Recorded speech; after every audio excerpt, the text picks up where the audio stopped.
Now, going from today to a year from now, what's the biggest mistake most people are going to regret a year from now in commercial real estate? This is such a cliche answer, but it's starting now. I mean, so many people are just relying on cold calling and maybe an email here and again. I want everybody to get into the mindset of building a business. Cold calling's great, but hardly scalable. You're going to still make the same amount of cold calls, right?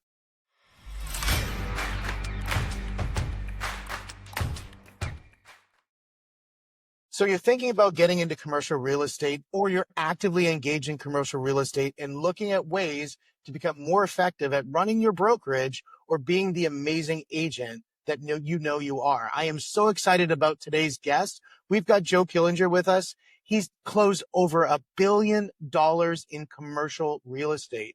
That's over 6,500 assets being sold.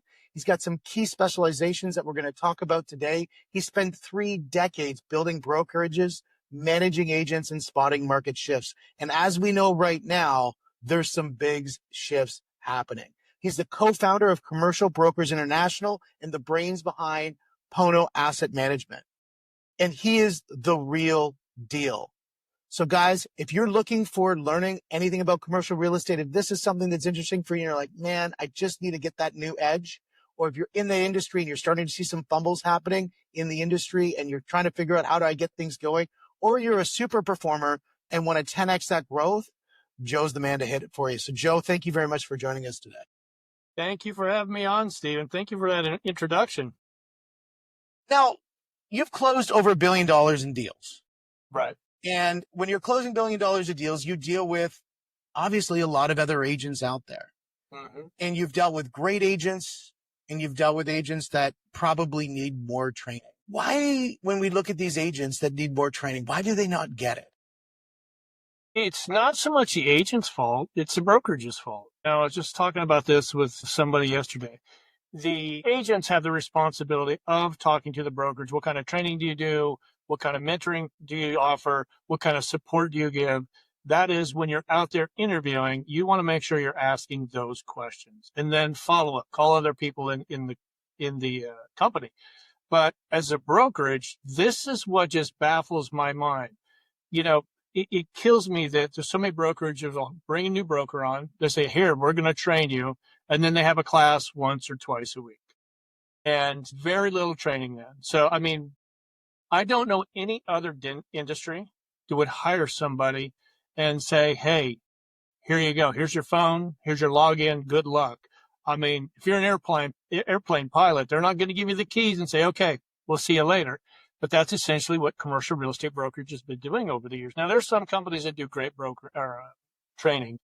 We, as an industry, as somebody that is a broker of a brokerage company, have the responsibility to really train these young people, to mentor them, and to give them the support that they need. Because when you get that, what you're going to get is somebody that's going to close leads faster. They're going to stay in the business because NAR did a report, 87% of brokers in the first 5 years are out of the business. Yep. Percent. That's huge. Yep. So these guys, they're going to stick around because they're actually making money. They're going to close more deals. They're going to make more money. So I don't understand why we don't see training out there. And I think it's starting to evolve. I think people are seeing the ability to train these people. And I think AI is helping it a lot. There's a lot of online training modules that are helping. As a brokerage, you also have to step back because not everybody learns the same. And I'll tell you a little bit about what we do. So we have a commercial brokerage company here in Los Angeles. 20-some agents. We train every morning at 8:30 in the morning for 45 minutes. We do a 15-minute kind of an overview of how's the week going, what's working for you, what's not working for you, what can we help you get better at doing if it's not working for you. And we're seeing such a big turnaround. And it's just giving these young people the opportunity to really get out there and produce. And if you do more training, the quicker they're going to make more money. You as a brokerage, you want your agents to make money. So I don't know. We're figuring it out. And it's interesting because I mean, I coach Brazilian Jiu-Jitsu. We've got MMA fighters. We've got Jiu-Jitsu practitioners. We've got Muay Thai fighters in our gym. And if you told one of them like, hey, by the way, you you just don't need to train anymore. You can just go in and go to that tournament and win because you trained 6 years ago on that one course. Like, it's lunacy. Like, nobody would ever do that. When you have a fight coming up, I mean, you're in camp. And when you're in camp, you're going to do the hard things. Why does that not translate into commercial real estate? That sort of really focus on training as a key pillar of success. I think it does for the good companies. You know, you got to remember that a lot of companies, they will bring you in, they'll put you in one asset class, and that's all you're going to learn. And you're going to be put as a junior. You're going to do all the cold calling. You're going to do all the work. And the senior is going to get half your commission, and the company's going to get the other half or half of it. And you're going to get this little stipend for doing all this work. So they don't really want to train you that hard because you're a moneymaker for that senior and that company. And so that's why it's so important for you as a new person to really understand what you're getting yourself into. And there are companies that really want to train you. You know, they're looking long term. And so they're giving you the training. They're giving you the opportunities to get out there and learn the marketplace. And there's not enough of them right now. So as somebody that's new, you got to start asking the right questions before you get hired. So do you think it's one of those situations where, I mean, I have a mortgage brokerage as well, and you can certainly see this happen in that, as well as, you know, any other, you know, even residential real estate will suffer from this, you know, to a degree, where, you know, you get that agent, you spend a year taking them from zero to hero, and then they learn so much, and they then, you know, decide that your chunk, that whatever you charge them to manage them is too much, and they don't see any value in you anymore, and they set up shop next door. Yep. And now you've just trained your competition. And do you think that that's kind of what's resonating in their mind, rather than thinking with abundance that they're actually putting another professional in the industry? I don't know that that's what they're thinking. I think we're so starved to get, I mean, the average age of a commercial real estate broker is 50, I've heard different numbers, 55 to 62, right? That's the average. Yeah. So as far as an industry, we need to get Sorry, you just said winning. something really important. The average age of a commercial real estate broker is 55 to. Somewhere there, yeah. So if somebody was young and full of energy and ready to kick it up a notch, the opportunity to start setting their career path in commercial real estate is super exciting. I've got an office full of them. I've got an office full of them. You know, they show up at class every morning, 5 days a week, Tuesdays, Thursdays. I've got one guy that started in September. He's done 4 deals already. And he's just listening to us and doing what it takes. You know, and I want to go back to what I was talking about before, is we have to understand not everybody wants to learn the same, right? So we were just having our CEO talk, and, you know, everybody's sitting there writing notes. Not everybody learns that way. Some people are very visual, and it took us longer than I'd like to admit to figure this out. But, you know, you have to really learn how to train people too. But to go back to it, yes, there is an opportunity for young people to get into this industry right now and create a big business. And you can build a company within an agency. You can go out and be a whatever you want to do. The opportunity is there. And content creation, you know, they were born with these things in their hands. They know how to use them to create content. They can obviously cold call. They can write blogs. You put all that out there, focus on long-term and short-term marketing, and, you know, evergreen marketing and content creation and inbound calls, outbound calls. It sounds like a lot, but it's really not once you get the structure in place. Yeah, I think everything is a lot. I mean, getting into a ring, getting punched in the face, it's a lot. Yeah. Just like picking up the phone and having somebody tell you, never call me again, is a lot. Yeah. I mean, there's always going to be a lot. And I think I agree that systems and models will allow you to handle that so much more effectively. But the opportunity, like, that is so super interesting. Why do you think when agents, you know, when people get into real estate, the first thing they do is, actually, let me rephrase that. Why do you think more agents lean towards residential real estate than commercial? It's easier. So I've done both. It's a lot easier. I can learn about homes in a marketplace and homes and condos in a marketplace. Now, if I'm in commercial, I've got to learn an asset class cap rates, everything. Or now if you're going to try and do more than one asset class, then you got to learn more than one. And so you got to take it all in. And for investors, completely different questions than it is for a tenant.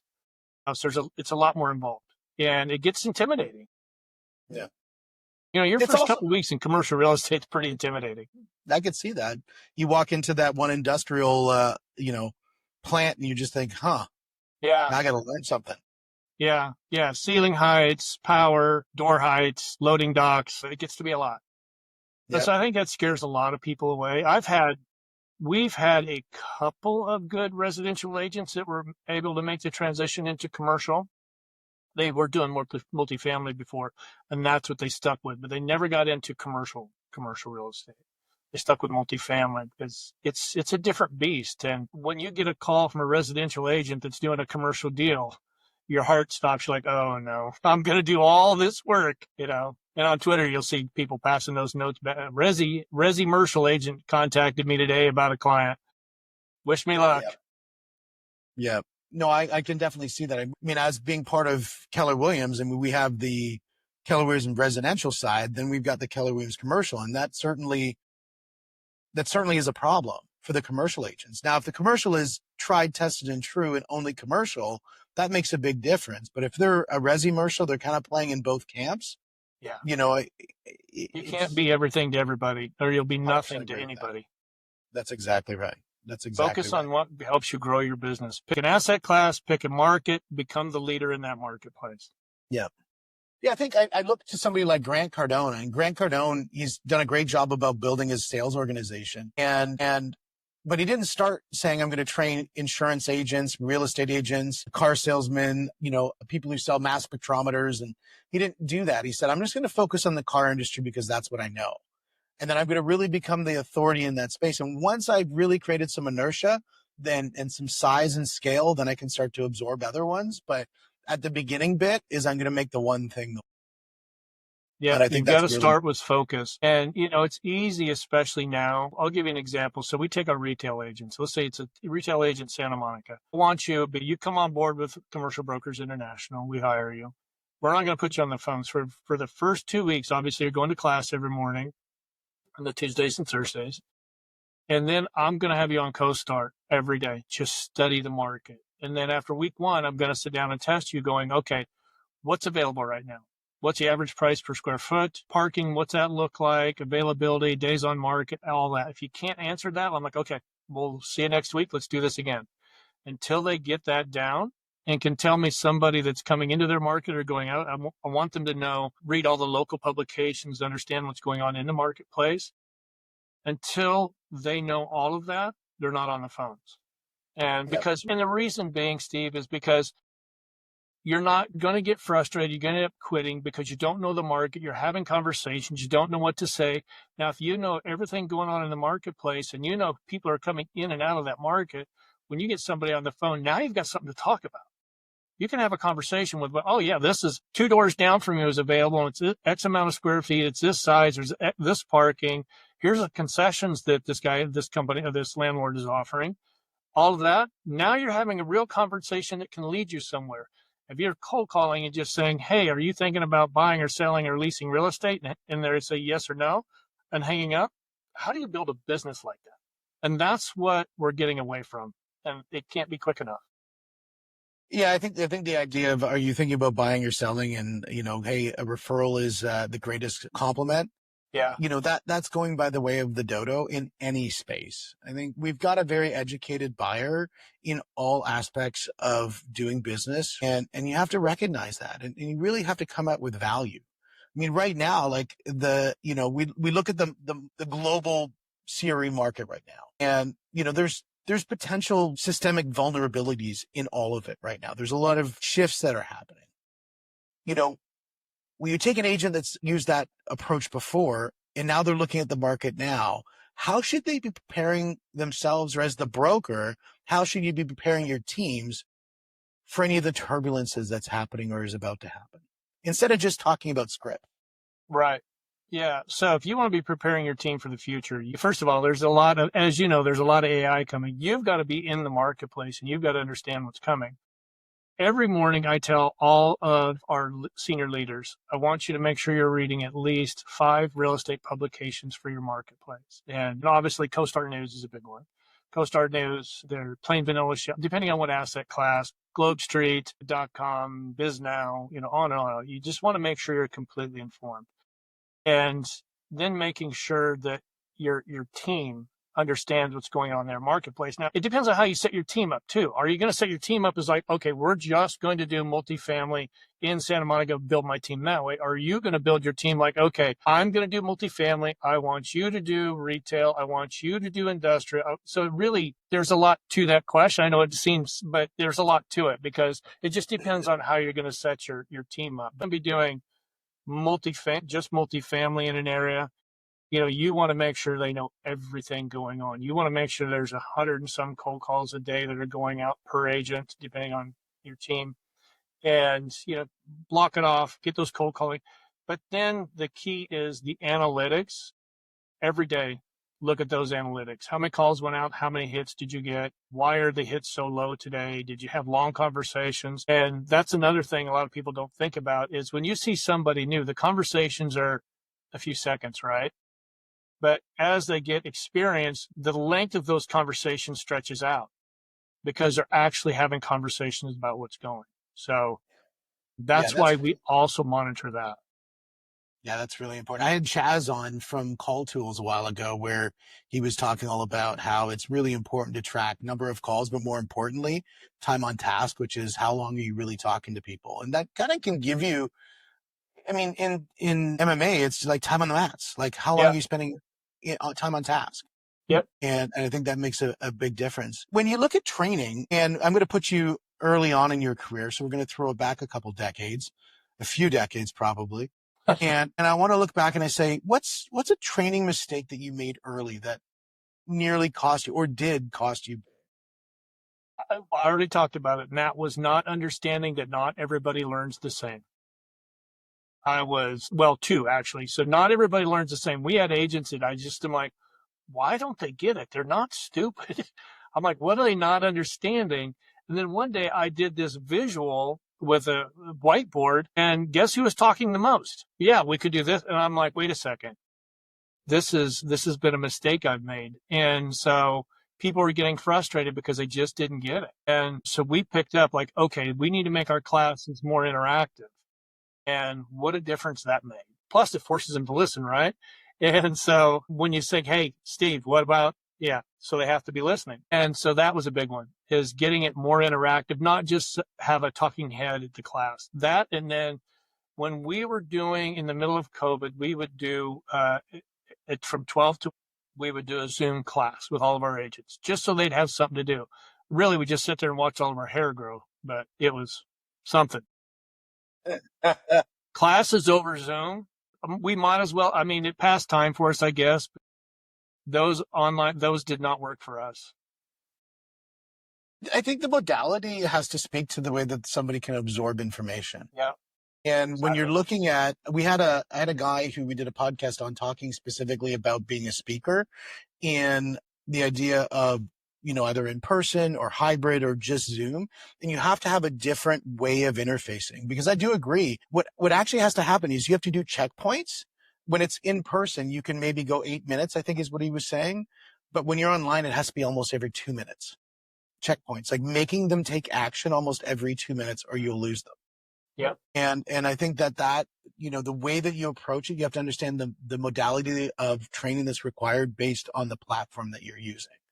And I think that was a really interesting concept. Now, I know we talk about training and I want to talk a little bit about culture as well, because I think you talk a little bit about the idea about the sink or swim culture is definitely outdated. What replaces that? Openness, where people aren't afraid to come and ask questions. That's the thing that, and there's still companies. We did a recruiting meeting the other day, and this kid he's just frustrated. He has to do 200 calls a day. If he doesn't get 200 calls a day, then he's got to stay after and, keep pushing. And that's every day. And so I said, okay, well, how's that working for you productivity wise? It's because you got to look at everybody should be doing productivity analytics see what's working, what's not. And almost nobody does. And productivity analysis, you highly recommend it.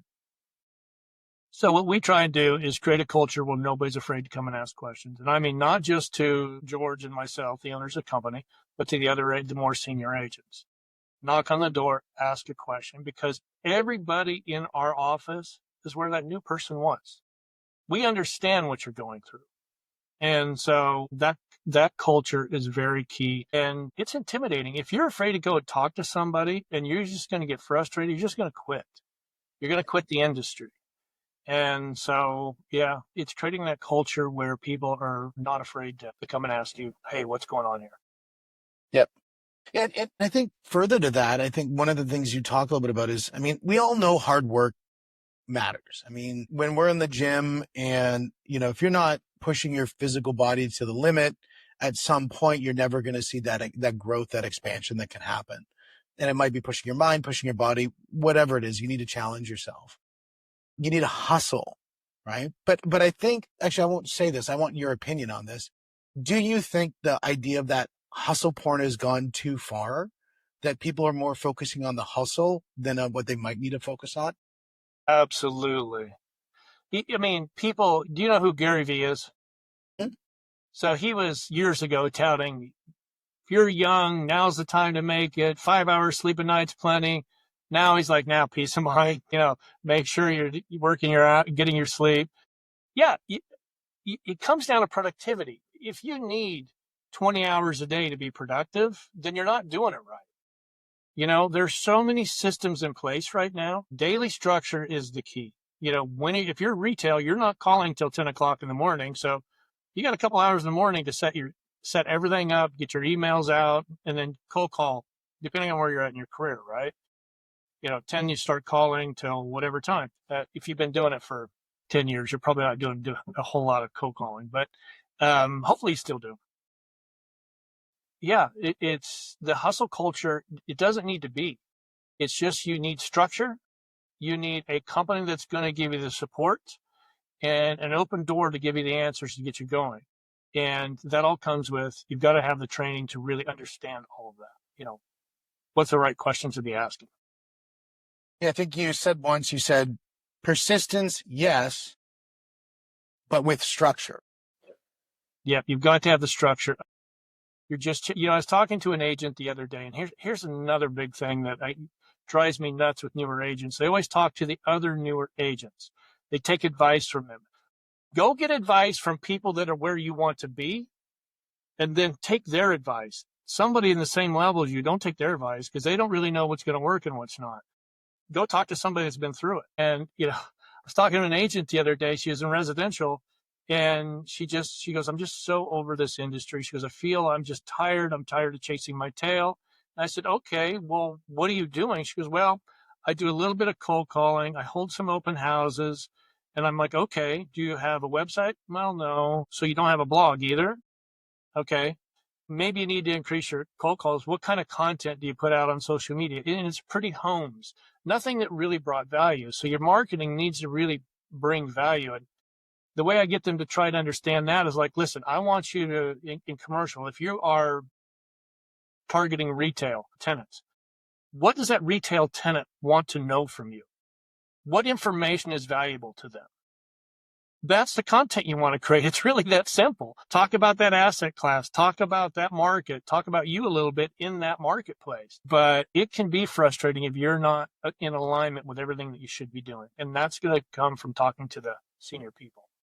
Do you think some of that would be sort of the systemic problem of fully commissioned people who have a hand to mouth mindset rather than like having a longer lens to what they need to do? And by that, I mean, a lot of people talk about a 30, 60, 90-day plan instead of a 30, 60, 90-month plan. Right. Do you think that's something that people need to rethink? I think that 100% commission is more of a motivator.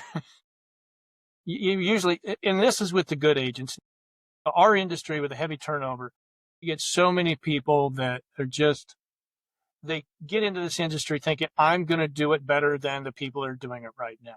Well, I want to tell you, there's a lot of competition and some of it's very good, but it's probably 80% of the business is done by 15% of the brokers. It used to be 90-10. 90% of the business is done by 10% of brokers, but I think it's expanded down a little bit. But I think you've got to come into this industry with a mindset of listening and understanding and having a long-term plan. If you don't have a long-term plan and you don't have money in savings, you're going to eat through it pretty quickly. And so, yeah. I think maybe what you're saying is it something where it's the difference between somebody who's hungry and somebody who's starving? Yeah. I've found that, we had a couple people that really didn't need a lot of money, and they just they ended up not making it. They weren't motivated. They weren't willing to do the work. At 5:00, they were, after our 5:55 to 5:15 class, they were gone. They weren't going to work the evenings. They weren't going to work the weekends. Your competition is. The good competition is, especially in the beginning.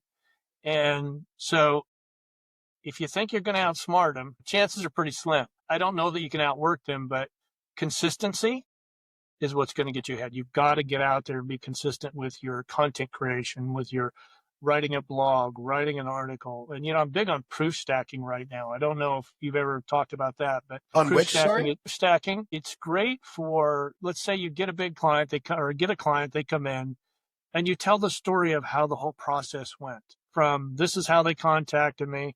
This is how we started working together. This is how we decided on the right property. We did the showings. We closed the deal. And now my relationship with them is, it shows that you did a deal in that marketplace and that you have a history in doing that in that asset class in that marketplace. And that just stays on the internet forever. So when people start searching your name, that's also a very good tip to really be for your market. Yeah, that's huge. I think some people will say social proofing, but I think the idea 100% is if somebody can see the journey that somebody else has had, it definitely gives them the confidence that you can help them with their journey as well. Yeah, and that you help them go through it. That you as an agent help them go through it. Yep. Difference between teaching and leading in a brokerage. What's the difference? That's a very good question. Nobody's ever asked before. Leading is, in brokerage, you better lead by example. You better be the lead plow horse doing the work and letting them see your efforts. Training is just telling them this is what you need to do. And, this is how I did it. This is what worked for me. That's great, but they're going to get a lot more if you lead them and show them, like, listen, come with me. I'm going to go on a showing. Come with me. I'm going to go on a pitch. Come with me. I'm going to go, it's inspections today. I want you to hear what we do. And leading that way, you're going to get longevity in your talent. So teaching might be the telling and leading would be the showing. So don't tell me, show me. Yeah. And a combination of those two, you're going to have a powerhouse company. Yeah. I totally agree with that. Yeah. I totally agree with that. Now, we definitely see this in sports where, the guy joins the football team or the guy joins, the rugby team, and man, that person can run the fastest, just the strongest, can break tackles like nobody's business, but doesn't show up to practice, doesn't, put the effort in, always has a reason, for those maybe things not showing up. Have you ever had to fire somebody who was super talented, but completely uncoachable? Yeah. More than you think. I've had one guy goes, "You're old. You don't understand how we do it now." And I'm like, okay. And I let him sit for a while, and he just never made any money because he was doing what he wanted to do, not what worked. And, you'll get that right there. Say that one more time, because that is really super important, what you just said. I don't know which part. I think what you said is he was doing what he wanted to do, not what worked. Yeah. You get that a lot. Just say one more time. He was doing what he wanted to do, not what worked. And he just thought pretty pictures, and he would spend a half hour on a post making sure it was perfect. I'm like, make sure it's valuable to your followers and move on. This does not take, and just one thing after another. His pitches were so far off, and I'm like, dude, you're never going to get anybody to talk to you. you're almost talking down, and just one thing after another. And I just finally, as a leader, sometimes we just lost an agent here recently because he wanted to start cutting commission because I'm in the marketplace. I have to cut commissions. I'm like, oh, we don't cut commissions. And he goes, but I've got these deals that are in. He goes, I said, but we don't cut commissions. And I ended up losing him. You've got to understand your worth.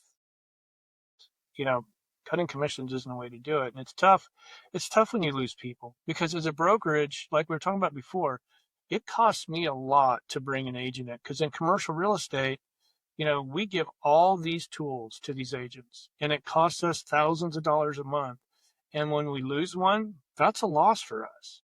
So I'm investing in you. Now I know they're investing too because they've got a car, they've got rent, they got all that. But I'm investing thousands of dollars into each new agent or each agent every month. And so as a business, I think I look at it as with each agent, I look at it as a partnership because I'm investing heavily in you. I need to get a return. How can I best get a return? Well, that's giving you the right tools, giving you the right training, giving you the mentoring, and giving the leadership that you deserve. And then when you lose somebody, it's painful. It definitely is. Totally it is. Recent experience, I can definitely tell you. Now, you did grow your brokerage pretty fast at one point, and you almost blew it up. Yeah. What happened? Too many people that, we were kind of young and dumb is what we were. We were just kind of putting bodies in chairs that said they could do the work. We'd do an interview like, oh yeah, I like this person. Their history looks good. Yeah, let's bring them on. And then you'd get, half your agents in your office were just not producing. And there was always, the leads aren't good. It was always an excuse. There was always something. And so that's why I caution brokerages, if you do 2 or 3 interviews with somebody, really get to know them, really make sure they understand your company. Make sure if it's somebody new, they understand your training, your mentoring, and your support before you even offer a contract. And if it's somebody that's experienced, that's tough in our industry to recruit people that are experienced because, they expect to be compensated for coming over. And so you need to have a plan in place and then stick with it and don't be wishy-washy on it either. Make sure you're very strict on how you do it and find the right people. Find the right people. It's got to start from your company culture. It's got to be top of mind. You want to make sure that you have everything in place and then fill in the agents according to your long-term plan. When you look at the people coming over, when you said they need to be compensated to come over, yep. What does that look like? What do you see as an industry norm on that? Well, there's some companies that are paying some of these bigger brokers a lot of money up front as soon as they sign, but then they're putting in a longer term contract. There's some companies that'll say, well, I'll give you 2 free deals over the next 2 years. It just it depends on the agent and their production. But some just want cash up front. Some are willing to prove that they can do deals and they can take a free deal. Like the 3rd and 7th deal are free, 100% commission that the agent keeps. So that kind of stuff is always, maybe you're going to have to offer them tools. They might request tools that you have to purchase for that agent. So you have to before you start recruiting, we learned the hard way was really have that plan in place. You're building a business, and that's what everybody thinks real estate agent is go in, just do deals. Well, you're building a business and you need to be in that mindset. I'm building a business. Now, if you have a plan for having a team later, then day one, you need to be building for that team. You need to make sure all your systems are in place that will allow you to include somebody else 2-3 years down the road, because there's nothing worse than 2-3 years down the road going, oh, I got to redo all my systems because now I have a junior or an assistant. And so you want to start now and build that team, build that business. You want to look at it as building a business. And when you look at that and you're building a business, you're formulating your team, what are the key elements that need to be included so that you don't have to babysit that? Your CRM needs to be first and foremost.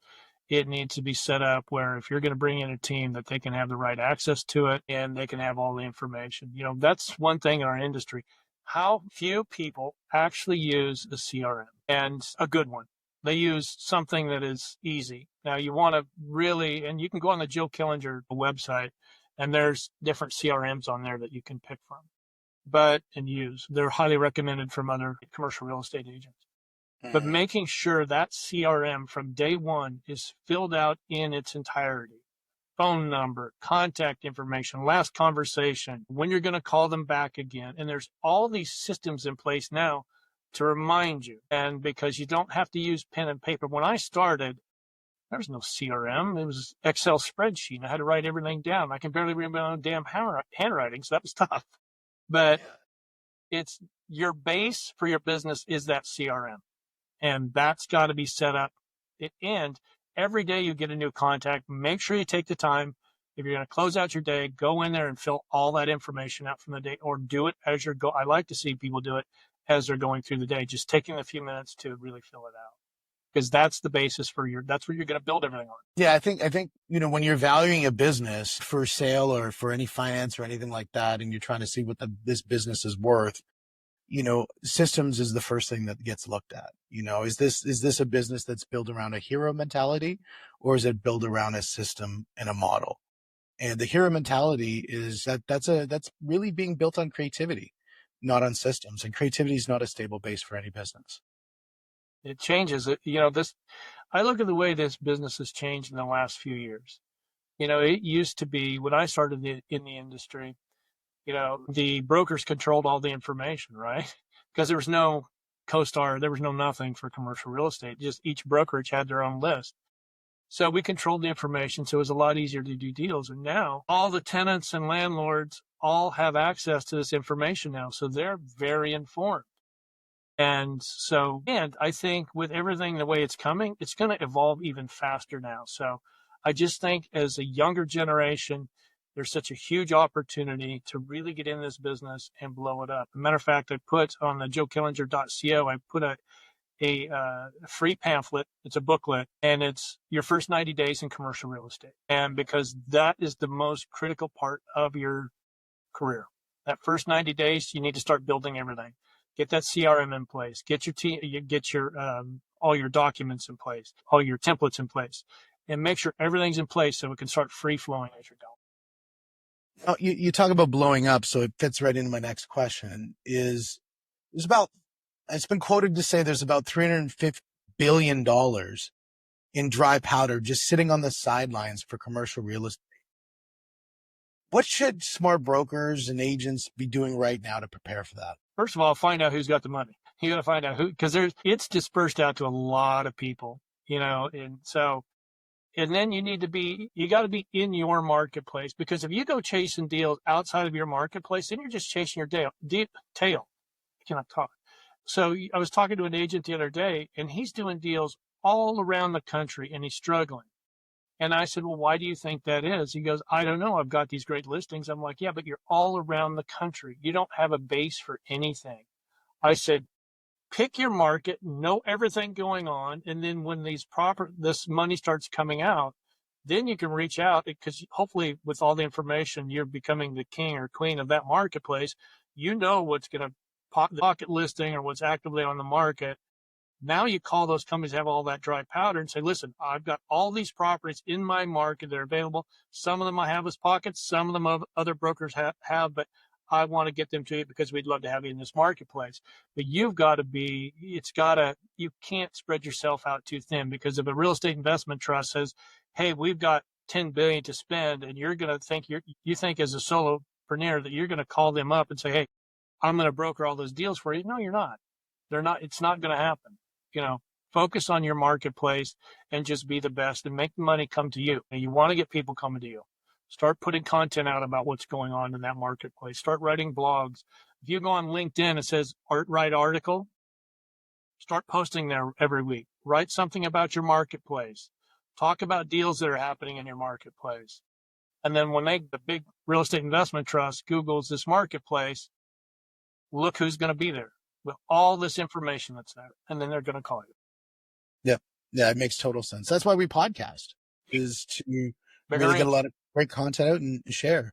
Now, asset classes, we've talked about multifamily, industrial, retail, office. What asset classes should people be watching right now? And where do you think the capital is going to surge towards once it's moving at a high pace? I think office is, it's kind of have a resurgence right now. And so this is a question I really have is for most brokers that are in office is, you know, how is AI going to affect office? I think it's going to have a big impact. So I would be very, very careful with office.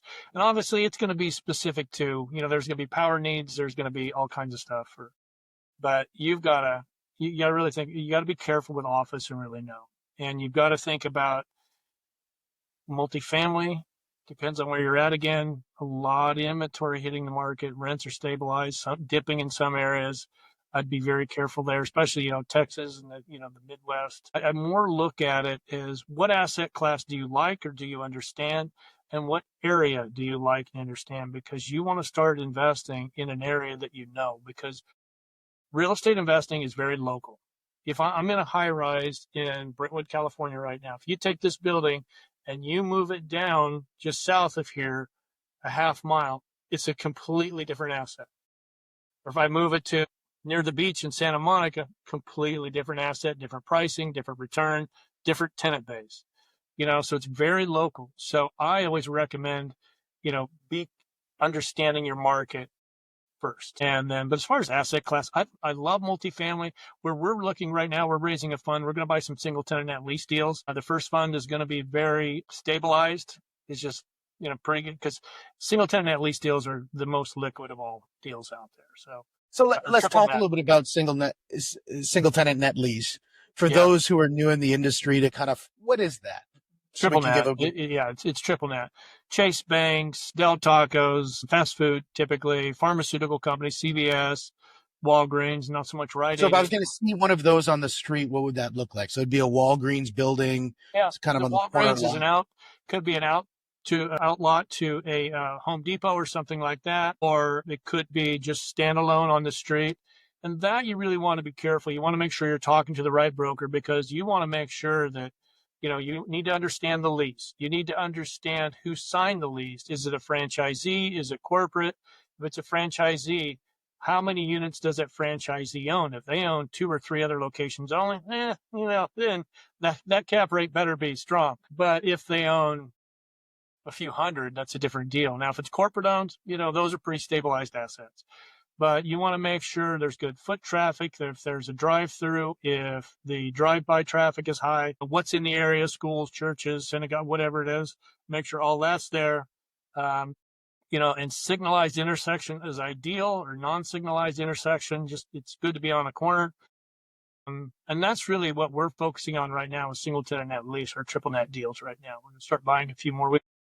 We have some in Texas right now, Allen, Texas, and Dallas, Texas. And so we really look like Allen, Texas is one of the fastest growing cities in the nation. And then the area we're in Dallas is an up and coming area and it's evolving pretty quickly just over the last couple of years. We bought this building. It was a Chase Bank 4 years ago. And since then, Home Depot is there. IKEA is there. A bunch of big box, bunch of new development right behind us. So it's gone dark. The Chase Bank is no longer there, but they're still paying the rent for the next 5 years. But we're going to replace them with either a new chicken concept or a gas station because we got a little over an acre right there. So we got plenty of leeway with land to figure out what we want to do. And then we'll re-tenant it. And so, but those are higher risk deals. You want, the stabilized assets, the return isn't near as high. And again, it depends on location. If it's in California, it's one price. If it's in Texas, Florida, and Nebraska, completely different, but it's just a little bit more of a liquid asset. Now, going from today to a year from now, what's the biggest mistake most people are going to regret a year from now in commercial real estate? This is such a cliche answer, but it's starting now. I mean, so many people are just relying on cold calling and maybe an email here and again. I want everybody to get into the mindset of building a business. Cold calling's great, but hardly scalable. You're going to still make the same amount of cold calls, right? So do the cold calls. Do an email every 17 to 19 days to stay in front of people because I can't say how often we've had one of our agents go, do you believe my old client just went with another broker on a deal? I said, well, when's the last time you reached out to them? Okay, there's your problem. Stay in front of people. Make sure you're creating content and putting it out. Have 3 pillars to put it out on your social media. It can be either about the asset class, about the market, and a little bit about yourself. Make sure people can get to know you. Show what you like to do. If you like to surf, if you like to ski, snowboard, whatever it is, let them get to know you. And if they find you relatable, they're going to start watching more of your stuff. Make sure if you have a website, you're putting a blog on there. A blog will drive 55% more people to your website. You want to make sure all of this is happening. So start building your business right now. In a year, you're going to thank me. You're going to say, I was watching Steve's podcast and Joe was on there. God damn, I learned a lot. Oh, that's what we're hoping for. That's why we do that. Yes, it's really, it's not hard. It's just, you've got to get into the mindset of you're not just a sales agent. You own your own business that you're building. Yeah. Now, you've talked about simple metrics, massive moves. Why do most agents misread metrics, market data, even when it's just sitting staring at them in the face?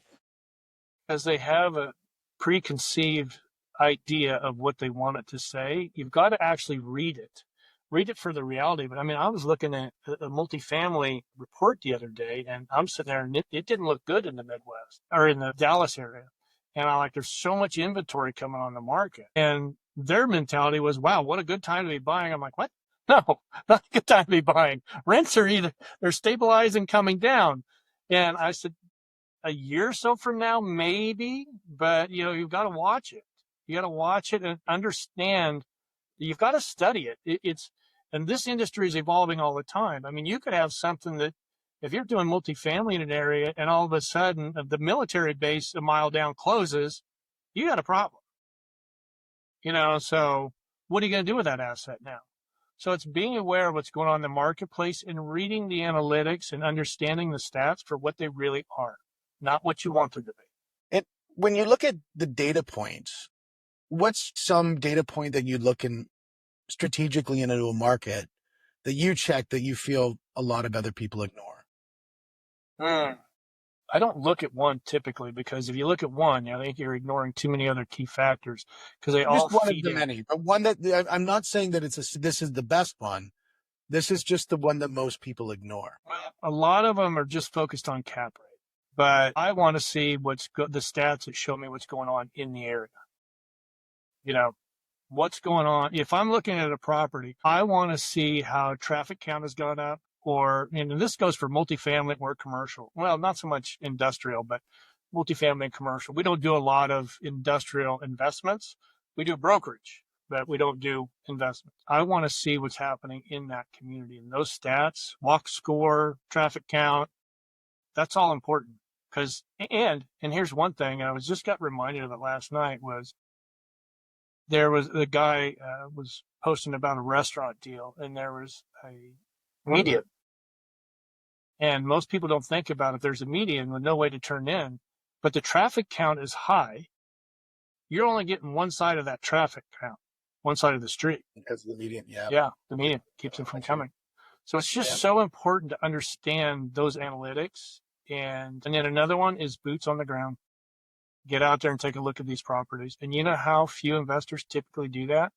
It's almost every time that you go out there and start talking to people, the numbers that you're going to get going to probably be a little bit different than the broker sitting in their office. Yeah.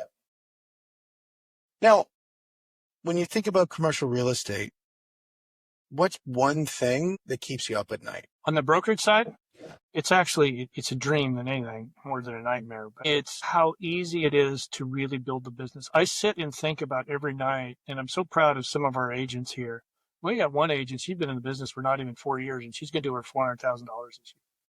And I think about what can the other agents be doing better, and what can they be doing, and it's about execution is really what I'm thinking about. How can we be executing better? That's it's a dream and a nightmare, because sometimes we just could be executing better. So that's really what I'm thinking about, is executing on what we're doing. And that goes for investing side too. Now, after over $1 billion worth of deals, over $6,500 in assets transacted, or 6,500 units in transactions, what do you still struggle with today? A lot, actually.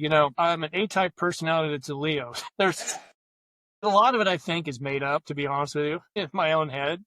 But, I just want to grow our companies. And that for me is, how do I grow it? Finding the right people to grow it with. That's the hard part. It's really hard to find the right people.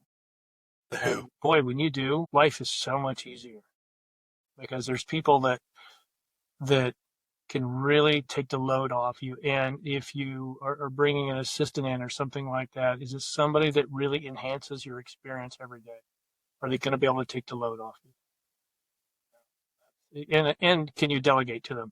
The main thing is number one struggle, which I think a lot of organizations, respective for being in real estate or not, it's really finding that person's going to be that empire builder for you, and that you can build something magical together. Yeah. It's critical, and it's worth the wait. Be patient. Just don't take the first person. That's also a big fault that a lot of people have, but that's because we as salespeople, we just want to go. I got to get back on the phones. I got to get back to, okay, yeah, you'll do. Let's get you going. And that's not the way to do it. Butts in a seat. Yeah. You don't want to do that.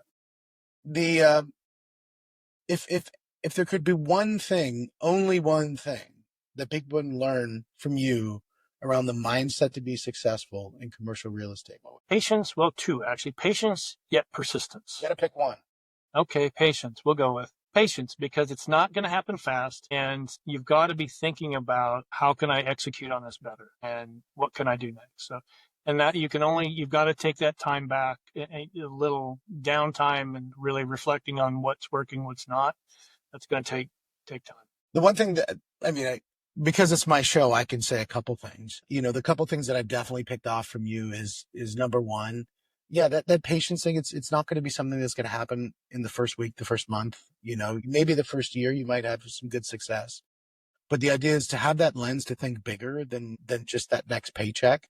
That's the idea, especially if somebody's in that residential, wants to go over to commercial, that they've got to think bigger than, I'm just going to do that one multifamily deal and cash that big fat check. It's more of, how am I going to bring value to the market? And consistently, I think you talked about, with discipline, bring that to the market and really create that authority in that local space, with that hyper focus on being really hyper local and picking that niche and being focused on that niche, whether it's multifamily, industrial, or single tenant, net leases. And I think that is, I think that's really important. And I think, closing off with the idea that, you're really building a business, and the business, well, systems and models are the framework for success. The who goes into those systems and models is what's really going to propel you to the heights that you're really looking to take the business to, or that you're going to continue to struggle with. It's a beautiful business. You can make a lot of money at a very young age. I've got agents here that are in their mid and early 20s that by the time they get to their mid 30s, they're going to be on easy street, as long as everything stays the way it's going now. Mm-hmm. Obviously, things aren't going to change, but they're going to be doing very well at a very young age. And it's because they're doing all the right things. Yeah. Well, one of the things that I was so excited about having you on the podcast was, I went to your Instagram, and I think your Instagram is a really good page for people who are thinking about commercial, because you pop on these situations that people just wouldn't think of, and say, oh, this is a situation that just happened, or, I was just thinking about this situation that happened at this other point before, and really give the value, I think, to people.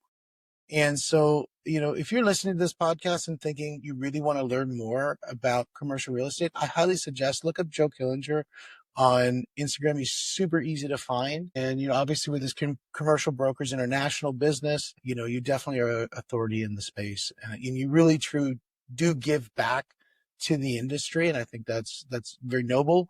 And I think that makes better agents, and better agents makes a better market, which makes it better for it. Yeah, we've got an incredible industry, and I just want to keep giving it back to what it's helped me be. I've been pretty fortunate in it. So, when we started, there was no mentoring, and everybody back then thought that, oh, I'm not going to build my own competition. And, yep.